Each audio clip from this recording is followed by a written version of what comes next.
ትናንትና ይልቃል ጌትነትን ሲሰማው ነበር። እንደ ኤርትራ መሪዎች ፖለቲካን ፍትልትል አድርጎ የሚበላ የለም አለ። ወይኔ ያልኩኝ በቃ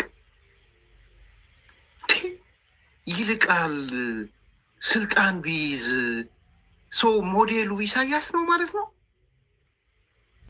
ፕሮፌሰር ብርሃኑ ኤርትራ ገብቶ መጥቷል። እኔ የምር ልንገራችሁ፣ ፕሮፌሰር ብርሃኑ አንድም ቀን የኤርትራ መንግስትን ዲክታተርነት ክደው አያውቁ።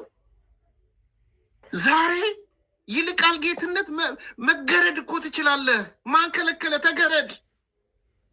እንዴት ነው ህሊናን በዚህ መጠን የፖለቲካ ምጡቆች ሻቢያዎች